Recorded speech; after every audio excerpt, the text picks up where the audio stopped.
I'm going to start on time as usual. All the recordings from all the previous lectures are up in the normal way now. Any questions?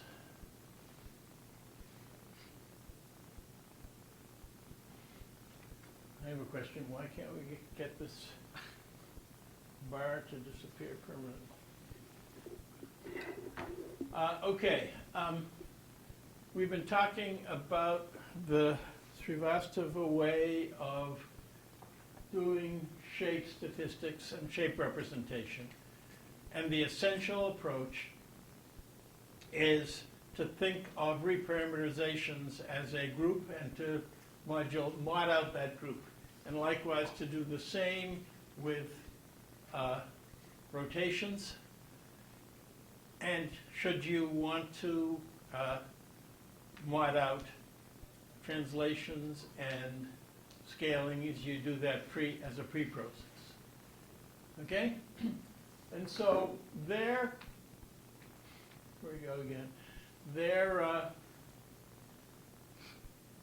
target problem are statistics on curves, such as you see here.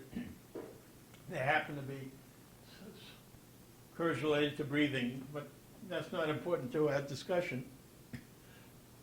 There are particular problems with curves that have a cutoff that don't necessarily agree from curve to curve. And so one curve may have a hanging bit that doesn't correspond to any of the other curves. I'm not going to talk about those, but I'm showing you on the one hand up above the curve for breathing and other for closed curves for boundaries of 2D objects. And all this work is done by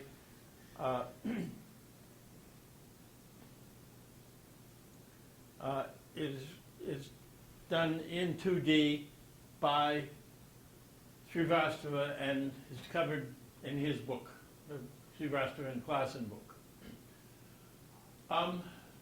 What we saw last time was that the comparison between curves, or the one curve and the orbit of the others, is related in the denominator by the square root of curvature. I'd just like to point out that we're talking about curvature, actually the positive, if a curve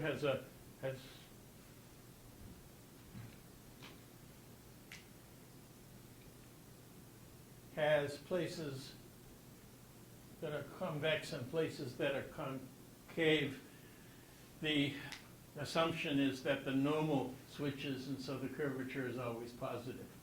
In any case, you can take the square root of those positive numbers, and when the curvature is high, that denominator is low, which means that's de-emphasized. The curved places are de-emphasized and when you're trying to find this minimum. I'm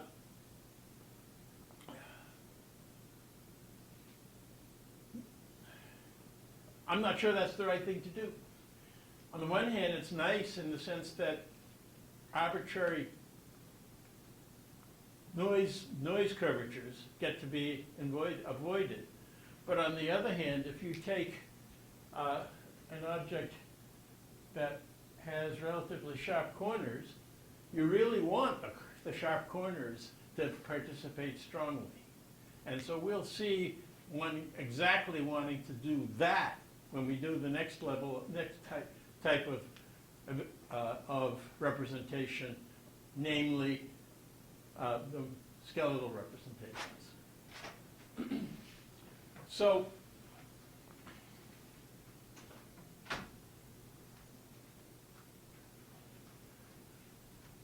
the next little section here is on doing the same idea on surfaces.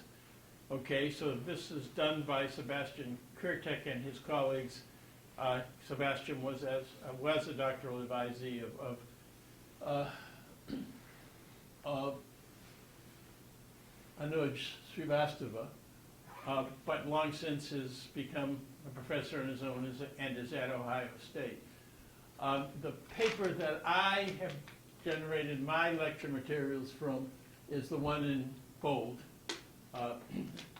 You can find it online. It's, of course, specifically targeted towards medical objects because you can tell from the fact that it's in IEEE transactions in medical imaging. Okay, so just as before, we think of an initial parameterization from the sphere to a closed surface. Of course, it's possible that you have other shapes besides things with spherical topology, and we'll talk about another one in a moment.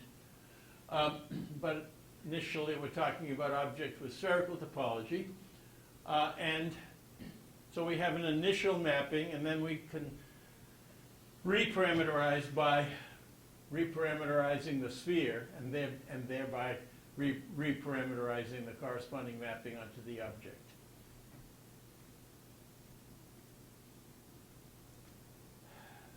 Really painful. Okay, so you have alignment and RN and parameterization, and you have basically a very similar statement between what you saw on the curve situation. It's slightly different, but basically it's still the difference between an object and the orbit under reparameterizations of the other object. And it's minimized over rotations and reparameterizations. And so you have the same story, and the only real difference is that the derivative that have to get rid of this thing so you can see it. Come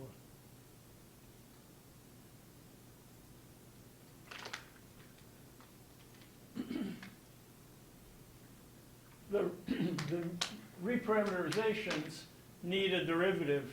You remember the square root of the gamma dot that you saw in the previous one. Now you need a first derivative on the surface, and the way this goes is that you use its Jacobian, which involves derivatives in each of two orthogonal directions on the surface at each point. Okay, but once you make that modification, you get an F1 and an F2, and then you say which reparameterization of F2 makes it as close as possible to F1, and you see the thing in the bottom left is the reparameterization of F2 that is closest to F1. It's modded out, obviously, the rotations. You can't see easily the reparameterization here, but you will in the next slide. Okay, and so here is an F1 and an F2, and you can see that they both have, bumps on them that you would like to be reparameterized. You'd like the red region on F1 to be the same in correspondence with the red region in F2, and you see that after you reparameterize, that's exactly what happens. Okay? Okay, so and now that you have distances between F1 and F2 that are really the differences between F1 and F2 composed with its reparameterization, you can do geodesics and you can do statistics, and that they do exactly that so that they end up with means according to that distance measure, right? Essentially a Frechet mean according to that distance measure. And that's a standard trick in statistics of these areas. Once you have generated a distance measure between two objects, then you can define Frechet means and covariances and so on, what you need for statistics.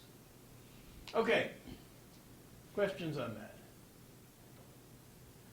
Okay, this is just another piece of work by Kurtek that you will find in, again, Transactions in Medical Imaging, 2014, and the main point here is that the topology is different.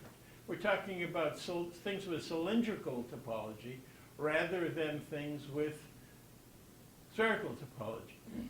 Okay, so cylindrical topology means, first of all, we're talking about cut-off cylinders, so it's like the curves that we saw before, where the front end and the back end needed to be treated a little bit specially, and the same thing with these things that are roughly cylindrical, right? And so you have basically a topology that has a cross-sectional circle that you can map onto cross-sections of this object, and the various cross-sections are connected by a curve that sort of goes through the center of the object. And once you do that, you can play exactly the same kind of game. In this particular target problem they were working on, they had ultrasound images and MRI images of some part of the body, and they were able, with the succession of cross sections, to do statistics on these abdominal objects. Okay?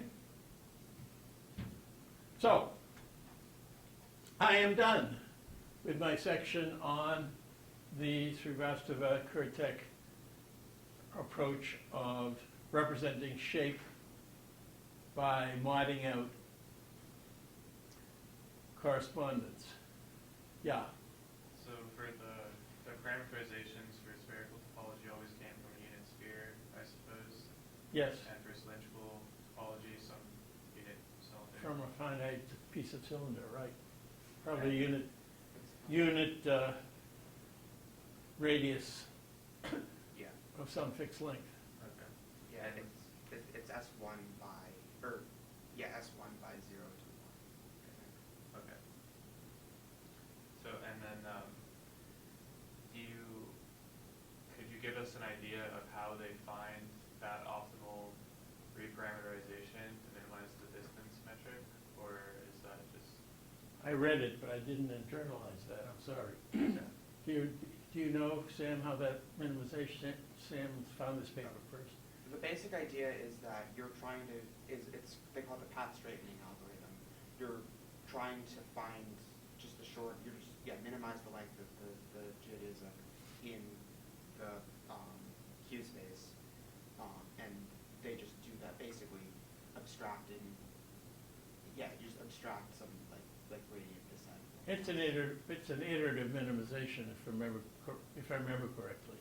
It's like if you think about it like on a sphere, the shortest path is the great circle. You can like optimize that. It's just mathematically you can then generalize that. So. Okay. Sure, I'll take that for now. Yeah.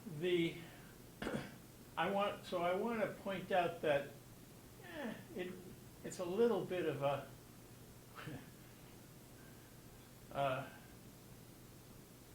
rationalization that they are modding out correspondence.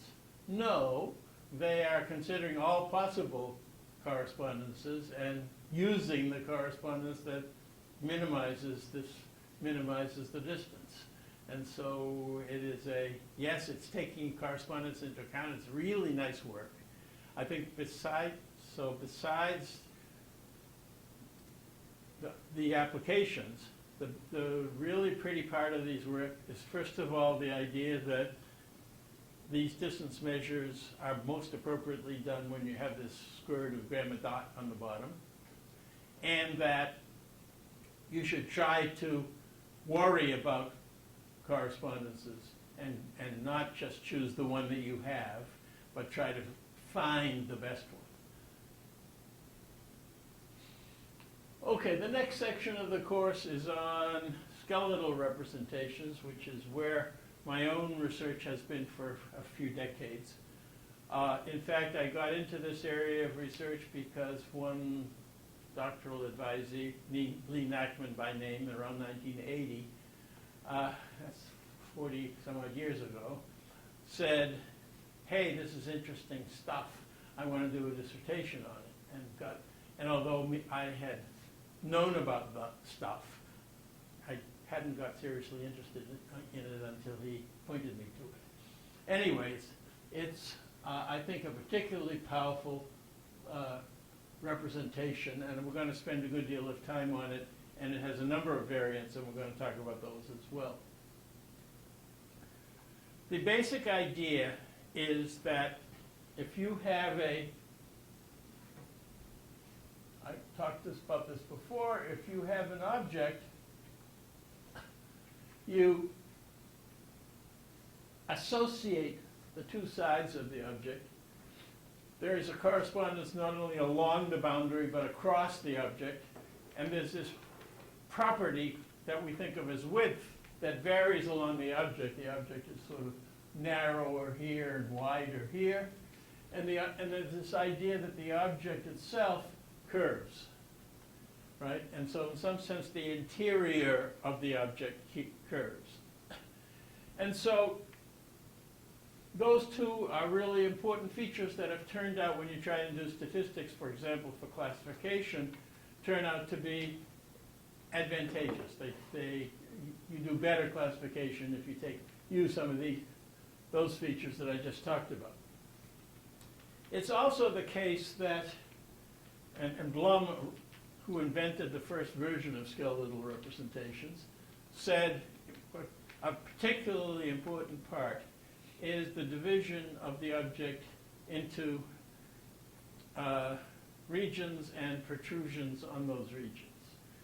So if we have this object that I drew before, but now I put some protrusion on, he says, well, what you want is you want this object and this protrusion on the object. And then you want to somehow divide the object into that. Unfortunately, the way he made things work, it didn't quite work that way. What he ended up with is this piece of the object, and this piece of the object, and this piece of the object. And whereas we see the top two as being the host and the bottom one being a protrusion, he didn't get that far. On top of that, what really got him in trouble was that when you have little tiny protrusions that come from measurement error, for example, they end up dividing the object and not dividing it and dividing it and dividing it. And then the correspondence problem becomes really, really hard in the direct method.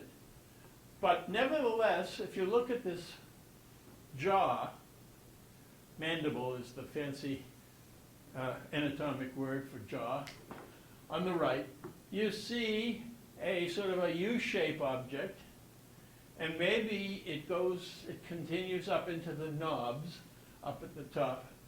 And then you have these protrusions on either side that here and here, and then you have all these other protrusions that are the teeth. And we want to understand shapes in terms of these figures and subfigures. Blum only really concerned himself with protrusions, but after all, objects also have indentations, and we might want to consider those as well, right? Okay, and one of the nice things about the Blum idea, the general skeletal idea, is that it takes these two kinds of features, these width features and these bending features, these curvature features, and allows you to measure them separately so that you can do statistics on one or the other or both as you want. Now, there is, if I can get rid of this foolish interrupting thing. Nice group of participants, but that's not what I meant to expose. Happy to see all of y'all out there in Zoom land. Where's the participants list? To get rid of it. Phooey. On the top right, I think. No, yeah, so around the left, yeah. Okay. You're no longer sharing your screen on Zoom. Let's.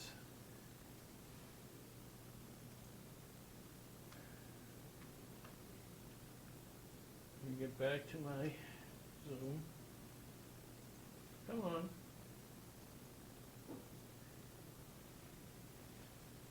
Ooh, which button do I push to get back? There we go. Share screen. Fine. And then full screen.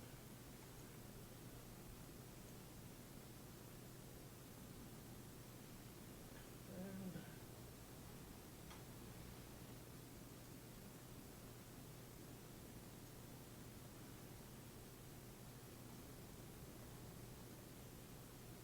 okay, finally back to the screen. Okay, there are some readings here that I am assigning to those for credit and suggest that you all have. There are two major things that I have had a major part in writing. One is a whole book on strictly medial, but also general skeletal models that I co-authored with Kaleem Siddiqui at McGill University. And that book has a lot of the basic mathematics of this material, and the basic mathematics of there's an intro chapter, chapter 1, and then chapter 2 is stuff that I'm going to be lecturing from, and it's by Giblin and Kimia. My major connection, I mean, I know both those gentlemen, but most of the work, well, how do I say this? The primary author is Giblin, but they collaborated seriously. I don't want to downgrade Ben Kimia. Anyway, the mathematics chapters after the first chapter are 2 and 3, 2 by Giblin and Kimia, and 3 by Damon. And I have put those chapters of that book online. Of course, you can buy the book, but I have copies of the chapters. They're on the Google Drive site, my Google Drive site. You can read those and should read, especially the part of chapter 3 up through section 3.3.2. Okay, and the other writing is a paper that I completed only, I don't know, December of last year. And it's online in a journal called Frontiers in Computer Science. And you can find it there. It's an online journal. But I also put a copy of it on my Google site. And I'm asking you to read that whole paper. Okay? And you'll find a lot of what I am lecturing on here there. So,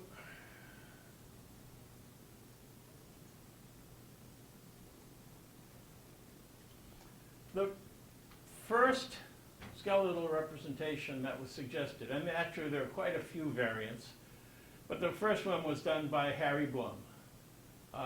Do pronounce his name that way. He was here once, and that's how he pronounces his name. Anyway, and he was a unbelievably creative engineer with, he said of himself, not particularly strong mathematical talent, but he stimulated work by mathematicians very seriously of the time, and you'll see some of those results that mathematicians have done. In fact, he himself associated himself with a mathematician by by the name of Nagel, Nagel. And there's an early publication from them. Okay, so they defined ultimately the medial locus by a grass fire approach. The idea is that you have grass growing inside the object, and you set a fire simultaneously on the boundary of the grass, and you let the fire go. And what happens when you do that is that each boundary point burns fastest along the normal to that place on the boundary. And so what happens is the grass gets thinner and thinner and thinner by successively cutting out a distance proportional to the burning time. And eventually the two sides quench at the medial locus. Okay, that idea of moving along normals can be made mathematical, and was done that way in the paper by Siddiqui and Pizer, in that book, which is chapter 4. And he takes advantage of some very nice mathematics of what happens at the quench point. The so-called shocks that happen at the quench point allow you to get not only the shocks, not only the medial locus, but also the spokes that we invented here. The idea of the spoke is that once you have a center point where there's been a quench, you have the normal that has reached the quench point. Those two normals should be the same. I mean, the lengths should be the same. I haven't drawn them quite correctly.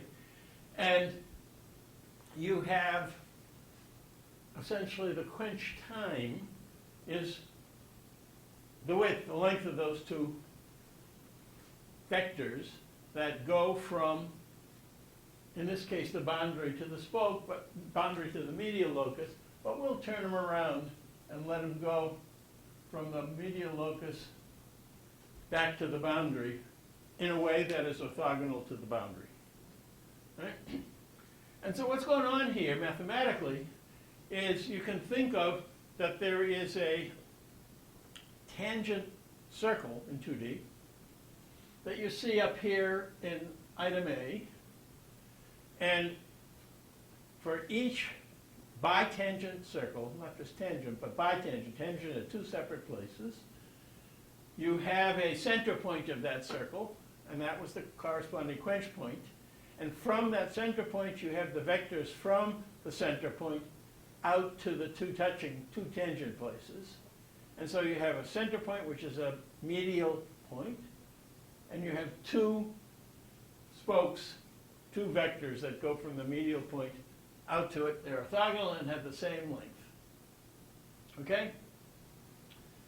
And it's useful to think of those spokes as having a direction, a unit vector, and a length. And so the spoke S, which is a vector, is R times the unit vector U. And so you see that example in part B, and you see also that in the thumb of that mitten, there's another bitangent circle, and its spokes are also shown. Okay? Slightly technical, but so ellipsoid has 3 principal axes. You just pick the 2 largest ones for this medial sheet. You're saying when there's more than 2? If there's more than 2 principal axes, or how do you decide to pick which one? Good question, and just wait, you'll hear about it in just a moment. Okay, so you're talking about tritangency rather than bitangency, basically. Is that right, what you intend? I think so, yeah. Okay, fine, we will talk about tritangency. And, well, to not hide this point, at this place here, you'll have a tangency here, and a tangency here. And that corresponds exactly to this branch point of the skeletal object. But you'll see that. Okay.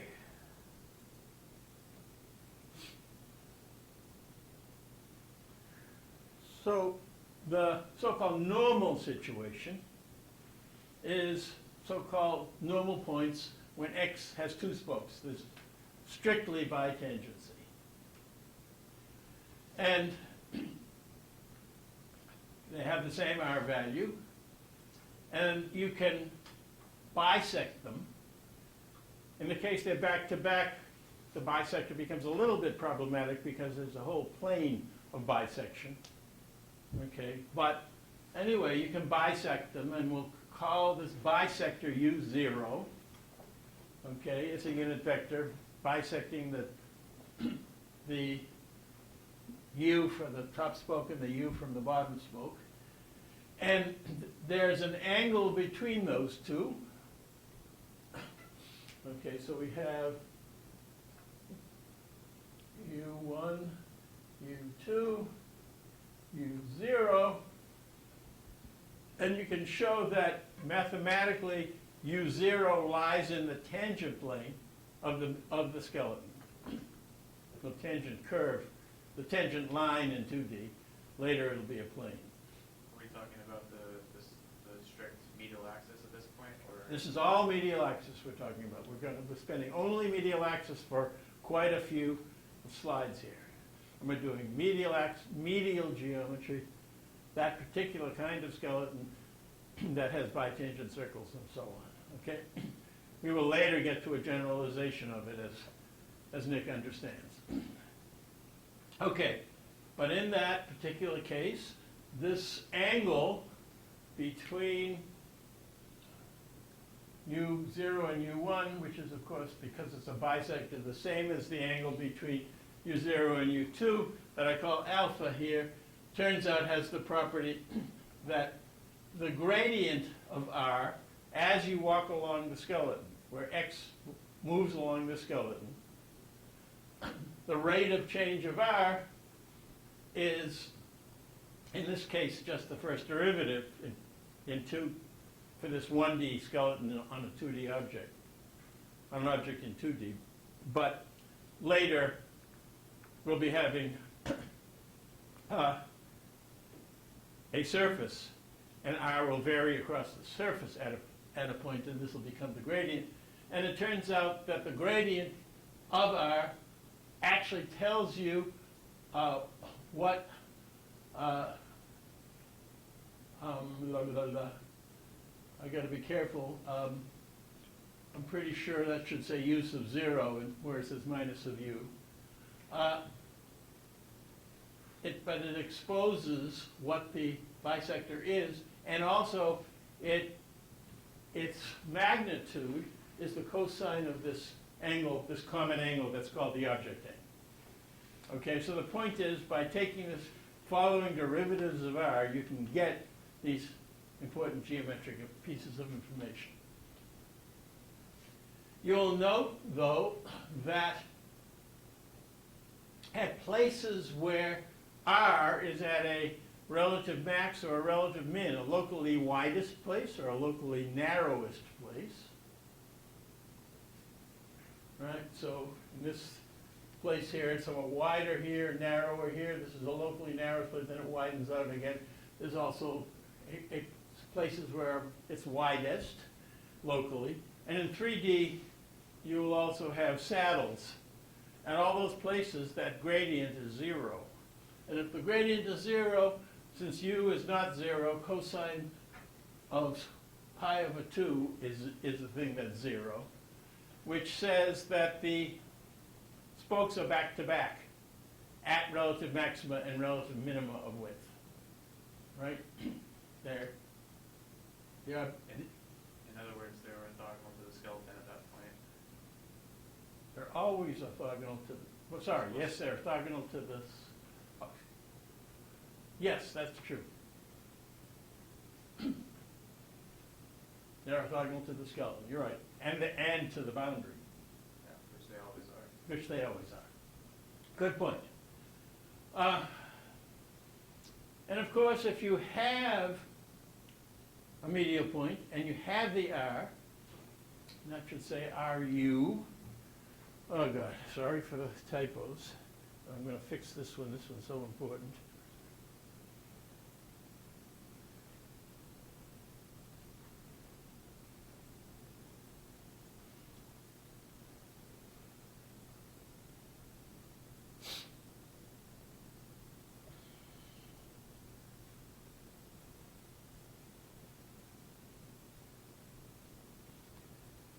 If you have medial point and you have R and you have U, then you can find the boundary points.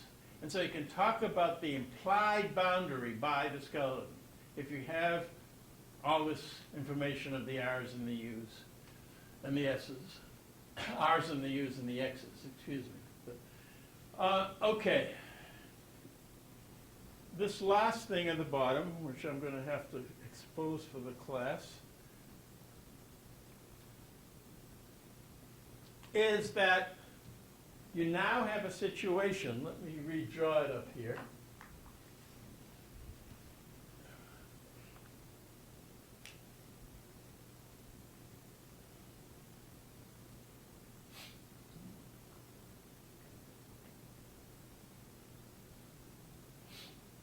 Where at every skeletal position, pick one, you have spokes that go from one side and the other orthogonal to the boundary there. And it's useful to understand positions in the interior, and all these points are in the interior, as which medial point it corresponds to and how far along the spoke you are. So if you're 100% along the spoke, you're on the boundary. If you're 0% along the spoke, you're at the skeletal point. But you can also talk about the place that is halfway along the spoke for all the spokes. And you get a locus halfway between the skeleton and the boundary.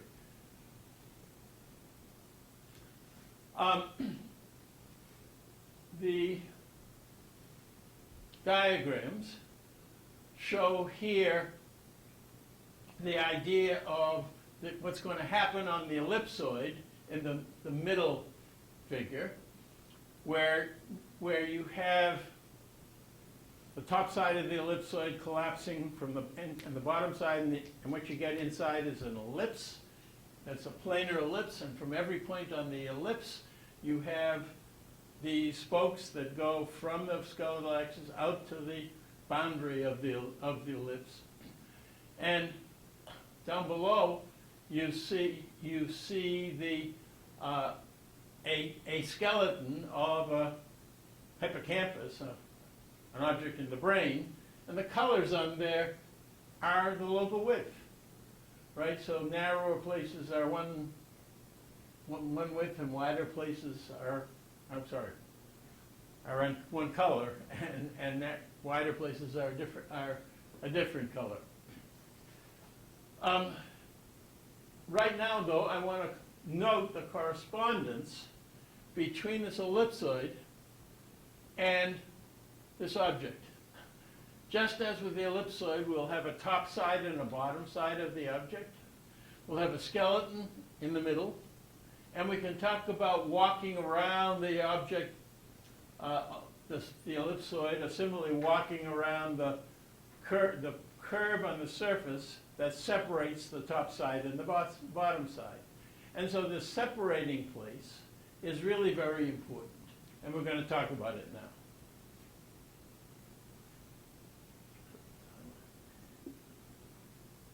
Okay, so in Blum's work, and in most of the work that you see in medial discovery, they talk about the medial locus as if it stops, right? So you have a medial locus, here a medial axis, and it ends here and here. And they talk about those end points. I have found it much more useful to think of this thing not as a curve that ends, but a curve that folds back on itself. Okay, so you have, well, I need a color. I'll use black. Find a piece of black. Here we go. Think of this thing as folding back on itself. So there's another copy of the same curve.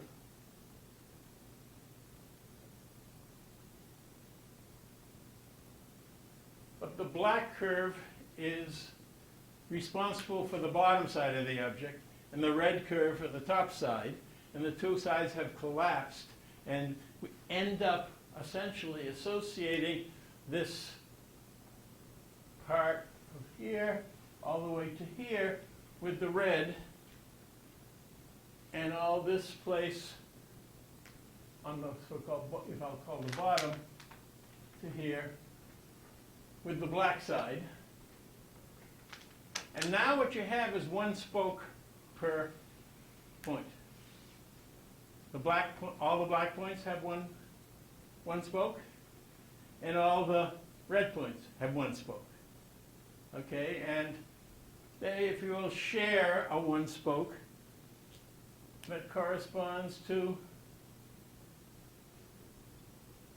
getting from this fold point, which Blum would have called an end point, with these places here that we will see turn out to correspond to a vertex, a locus of maximal curvature on the object. Okay, so now we have this idea that you have folded point, folded curve, and then you can go from the red curve along all the red spokes by alpha, whichever alpha you choose, and you get what I'll call a top side onion skin. And likewise, you can do the same for the black side and go along its spoke by alpha, and you get the bottom side of that onion skin.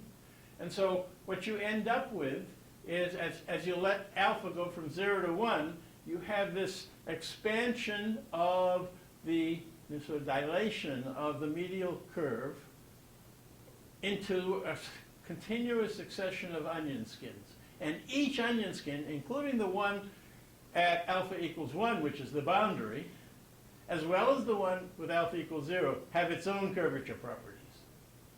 Right? So we see in the diagram the onion skins for the red object on the left, and in the middle we also see a succession of onion skins discretely chosen for this object that is shown by the gray boundary. Okay? Questions?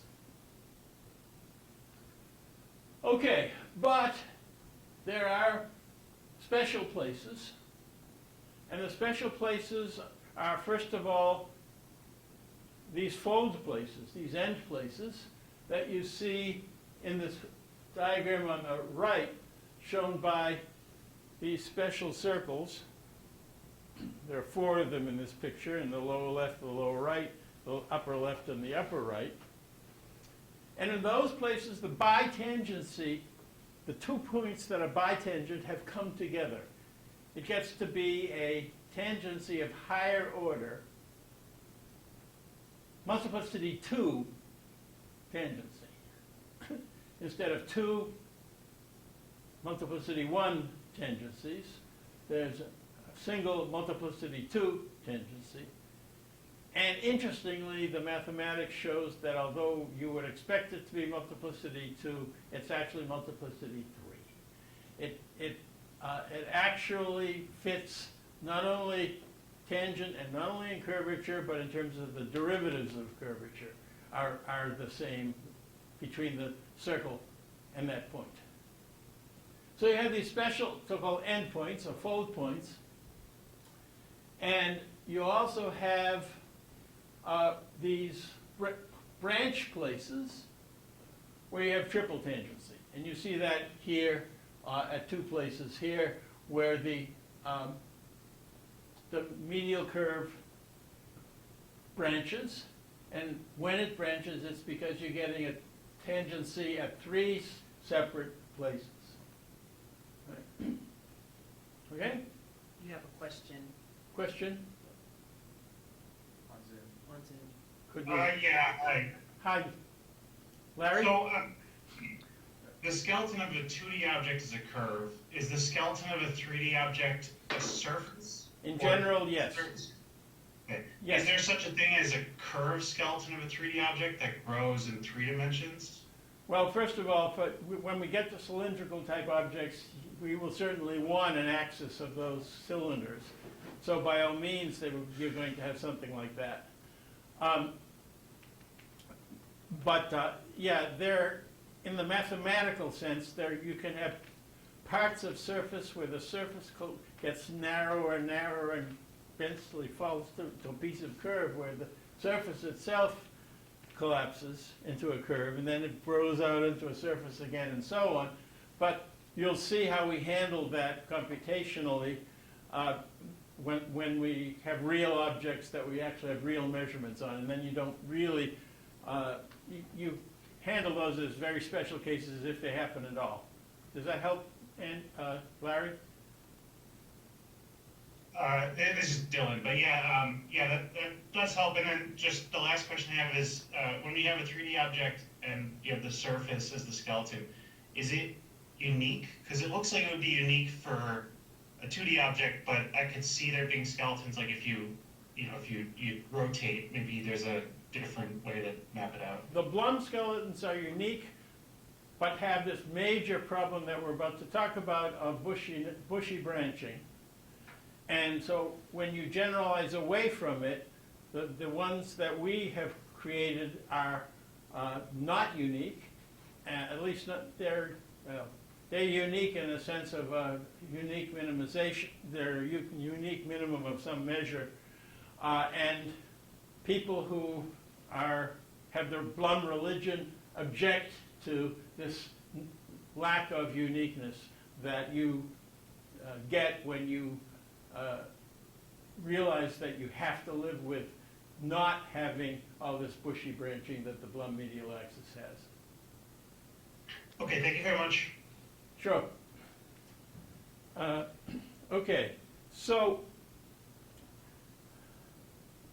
it turns out that you can prove, and I'll sketch the proof, that that's all there is in 2D. You have this idea from singularity theory of something being generic.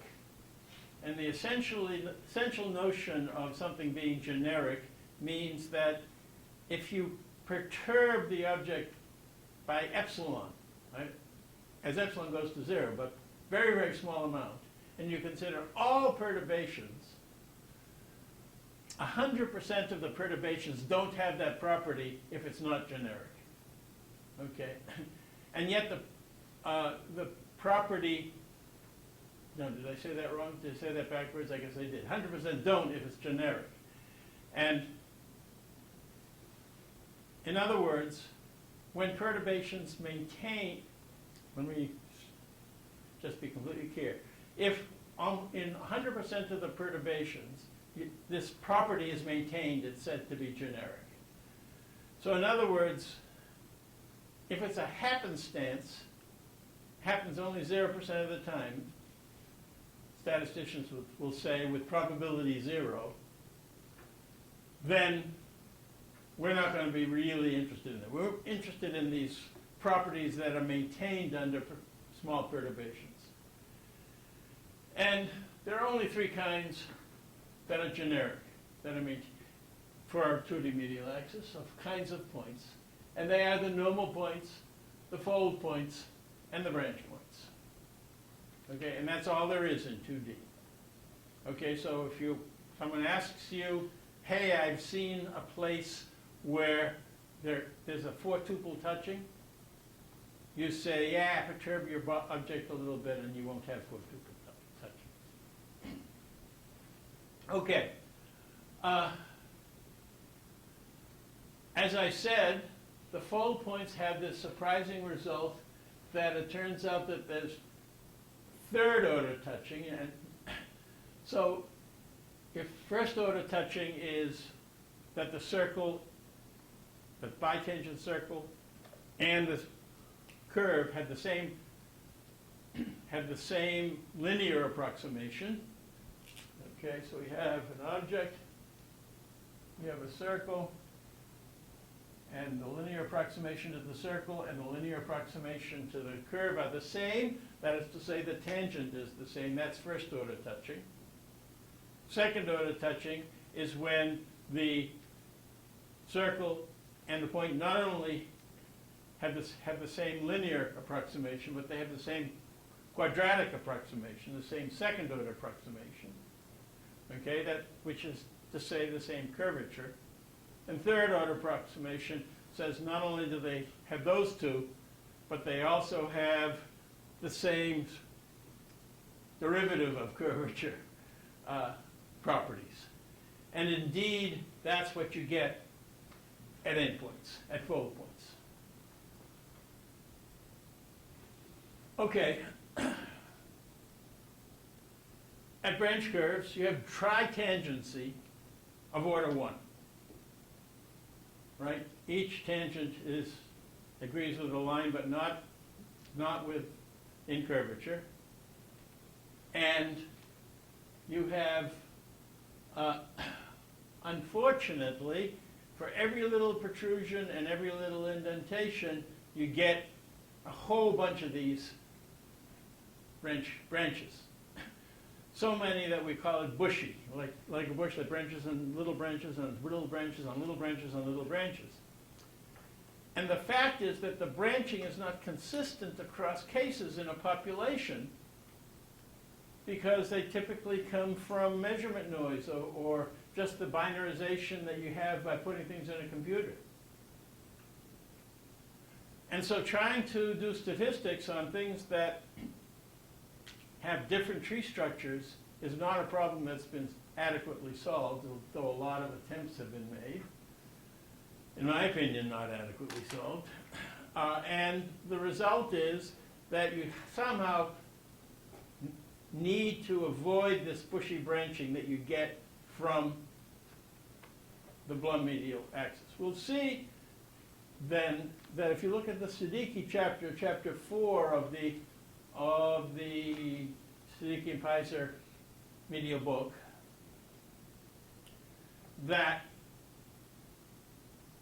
they have a way of doing pruning of the bush.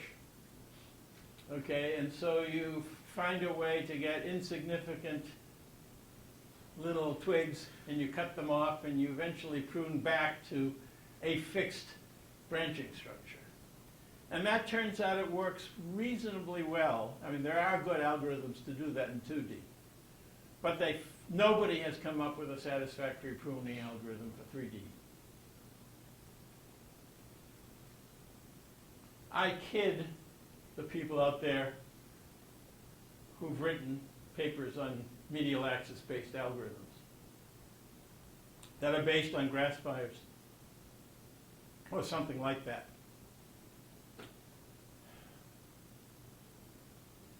There are hundreds of them. And somebody says, man, none of those work. I'll make another one. And that one doesn't work either. Okay. The reason that there are so many of them is that none of them work. And they don't work essentially because of this bushiness and difficulty of the pruning problem.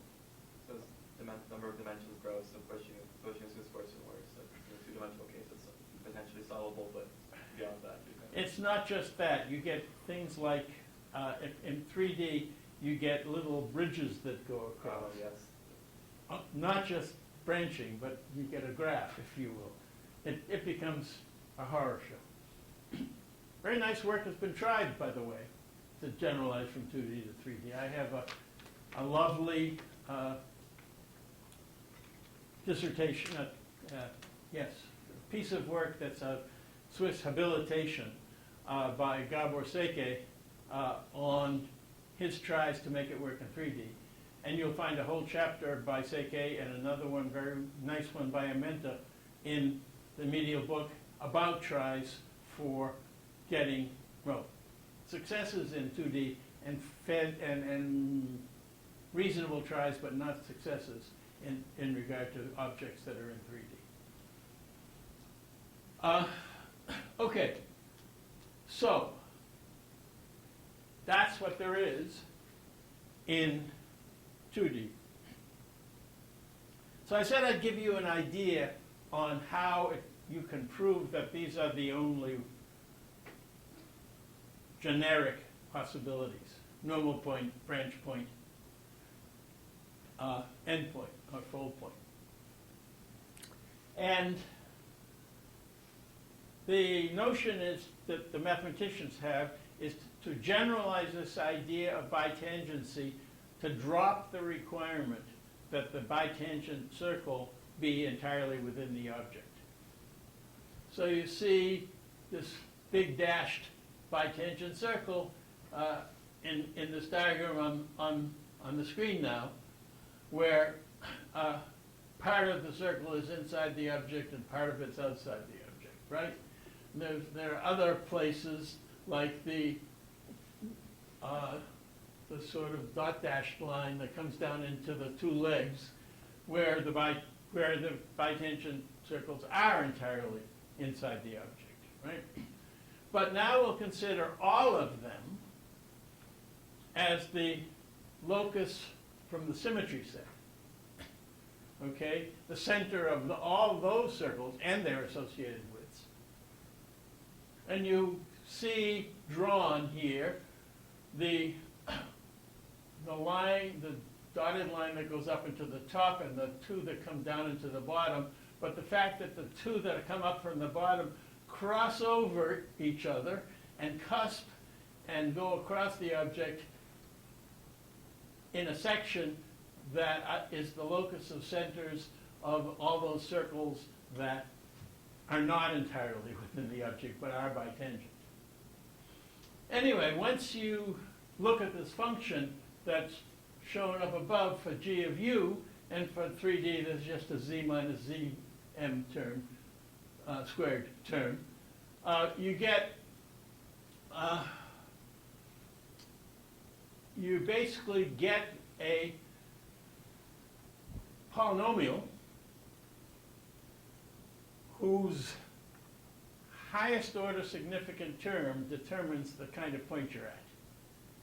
And so if it's first order is the first significant term, and that coefficient is a significant term, is zero, if it's not zero, then you have a normal point. And or it can be type 2, or it can be cut off at 2, or it can cut off in 3 in principle. And they end up showing by this analysis that at the fold points, all three, the linear term, the second order term, and the third order term, all disappear. And the first term of relevance, non-zero coefficient, is 1. And so, okay, so that's the way the mathematics goes to determine these singularities via polynomials. And this general idea of polynomial fits is a central idea of the discipline of that singularity theory. And Jim Damon and Peter Giblin, that is their mathematical discipline. So this, you'll have heard of symmetry set, and you will see in the Giblin chapter, Giblin and Kimia chapter in the Medial book, chapter 2, that they talk not only about the singularities of the medial points, but the singularities of these other symmetry set locus points, so there are extra set of singularities for them, but not for the ones that are limited to the circle being entirely in the object. Okay?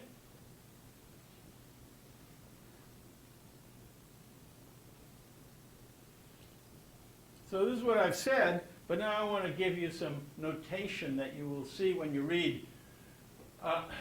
So there's a Russian mathematician named Arnold who, Vladimir Arnold? huh? Vladimir Arnold, the field fellows? It's got a apostrophe. Arnold, yeah. Hmm? Arnold, with the matches on and all that. See? With the letter. Yeah. Yeah, Okay, so anyway, the point is that he has come up with a notation that corresponds to general singularity theoretic categories, but that apply here particular to these medial cases. And basically the idea is that you can count the number of touchings of the spheres, and so for a normal point there's 2 touchings. For a branch point there's 3 touchings. That's k equals 2 or k equals 3. And then you can also talk about the order of touching. That's the subscript. Okay, so it touches of order 1, that's bitangency, or order 3, which is this, what happens at ends, and so on. And so you end up with this idea to say that a normal point is a1 squared. And they normally don't put the parentheses around this, but the point is, the reason I did is to emphasize that that too is to be thought of as squared. That is to say, it's 2 a1 points, 2 separate a1 points, 2 order 1 touchings, 2 tangency touchings. A branch point is a1 cubed, 3 order 1 touchings. A endpoint has a single touching. You could have a superscript 1 if you want, but it's a third order touching, a sub 3. Okay? And 4-point contract is not generic in 3D. Okay? This is all still medial stuff. A few words about these branch points, where they have third order touching. When they have third order touching, the touching point, you can talk about the 3 curvatures of the boundary at those places, kappa 1, kappa 2, and kappa 3. And you can talk about the 3 branches of the medial locus. An interesting thing is that it's known that these branch points come together discontinuously in angle. That is to say, that there is not an angle of pi between this branch and this branch, or between this branch and this branch, or between this branch and that branch. It is a true fork in the road. No, it's not so good. Forks in the road actually probably have a common tangency between the fork and the other. It's like the capital Y letter. Not a capital T. What? Not a capital T. Not a capital T? Yeah, that's right, not a capital T. Okay, anyway, it turns out that they meet non-smoothly, and yet they have these properties that are understood.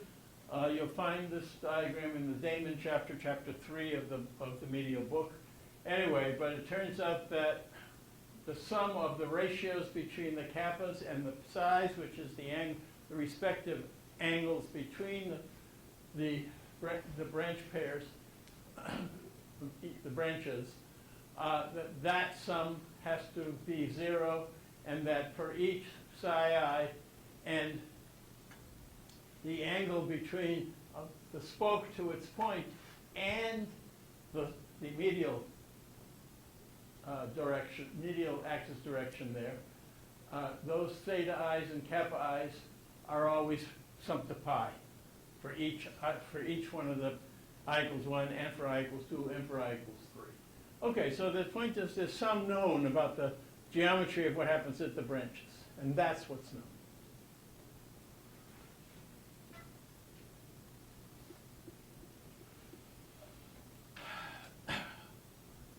Okay, so this has already been said, that at the Blum ends, which are the fold points, you have 0 object angle, you have multiplicity 3 tangency, and even multiplicity 2 tangency is called osculation. Comes from the Latin word to kiss. Anyway, the thetas are 0, so the dr by dx is minus cosine 0, which is minus 1. And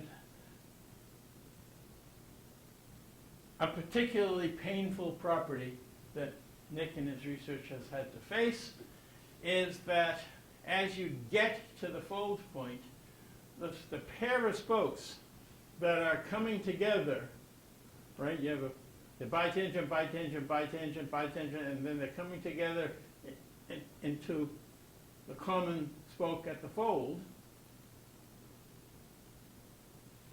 And that rate of swing, in the limit as you approach the fold point, becomes infinite. The change in the angle between the spokes per unit distance along the medial axis becomes infinite.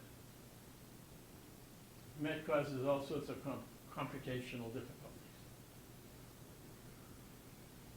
Okay, enough on 2D. Questions on 2D? We're more interested in objects in 3D. Objects that have 2D surfaces in 3D. Okay, so it turns out you now have bitangent spheres. Okay, you're still going to have essentially this, think of this grass fire, but it's in 3D. And you have bitangent spheres, and so for each bitangent sphere, there's a touching point where the center of that sphere goes up normal to the boundary, and the other side goes to the other bitangent place of the boundary. And so you get A1 squared points, right? Normal points in 3D. Now, instead of branch points, you end up with branch curves, right? So if I have an object like I have here, with a protrusion coming up on the inside, there's going to be a whole curve underneath this that comes up and ends, folds at the top near this crest, and that comes down into the object and touches the main skeletal structure that goes from here all the way through to here. Okay, and so you end up with a situation like you see in the middle panel, where you have a branch curve. That's the A1 cubed curve, and it ends, that branch ends at a A1 cubed place, which is a whole curve of fold places. So you see the A3, which is a whole curve, and you see the A1 cubed, which is the branch curve, and you also see an A3 all the way around the main object, the host, if you will. And so you have this closed A3 curve for the main object, and the sub-object, the sub-figure, I should say, has a branch curve that doesn't close, but rather that runs into the locus of A1 squared points, normal points.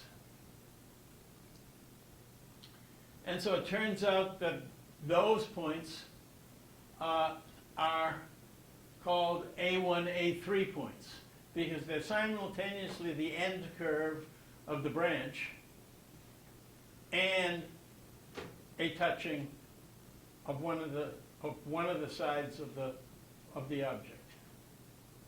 So they're A1, A3 points, and miraculously, not only do you have now a1 squared and a1 cubed and a sub 3 points, but you also have an a1, a3 points, and you have generic 4 touchings at 4 points. And people have a hard time visualizing that.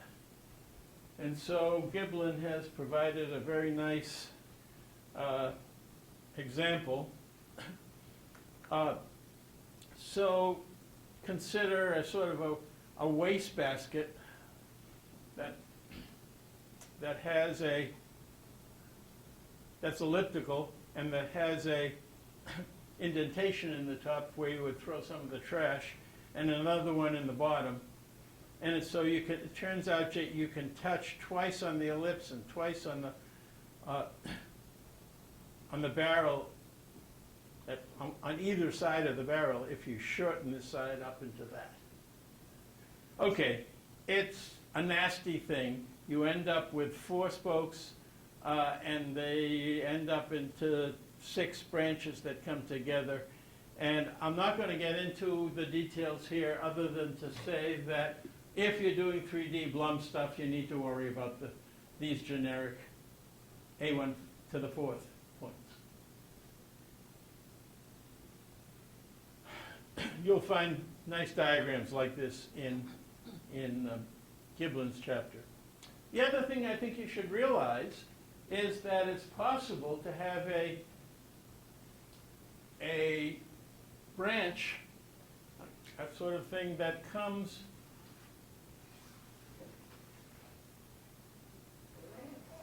around where the host crests. Well, I didn't draw it right.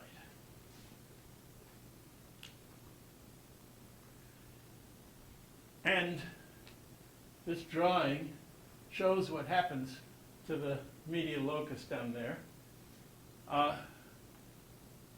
Pretty sure that drawing was done by Jan Koendering one time. Anyway, the point is that you can get not only the picture in the middle for branches, but you get this kind of branch that part of the branch attaches on the top side of the host, and the other part of the branch attaches on the bottom side of the host skeleton. Okay? Okay. Almost done with our time.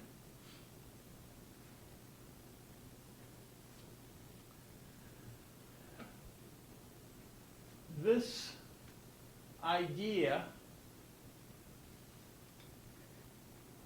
initially for Blum situation, but shortly with a generalization of the Blum situation, was described with very nice mathematics by Jim Damon, and that's the chapter 3 stuff. And the important idea that he first started with was, first of all, to talk about, well, he said, we talk about normals and how they swing on a boundary. And we come up with a shape operator that describes the possible ways the normals can swing at a point on the boundary. He said, well, wait a second, we've got these spokes and they're on the medial surface. Let's talk about how the spokes swing as you walk along the skeleton. And that, he produced also a 2x2 matrix that is descriptive of how the spokes swing as you walk along the skeleton, just as the ordinary shape operator talks about how the normals swing. But there's a bit of difference that you need, and I don't have time to go into the difference right now, but we will be talking about that next time. Questions before we stop? See you on Thursday.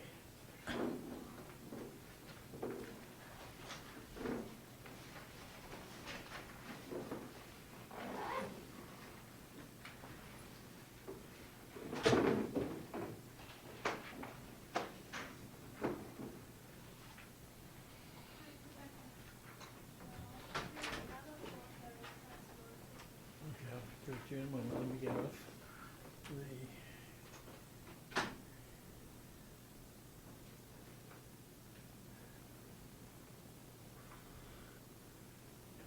I think you had a question earlier about the ellipsoid and Yeah. All right. you asked, you basically just take the first two, the longest two principal axes as your skeletal sheet. That ends up being the case, yeah, the skeletal sheet lies in those Mhm. two longest principal axes for the ellipsoid. So like that would make more sense. Yeah.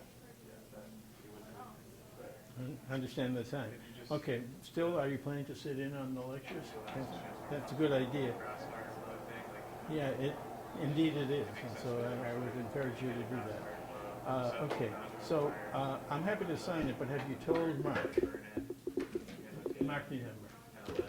Okay, bring me back the form when you've told him. I'll be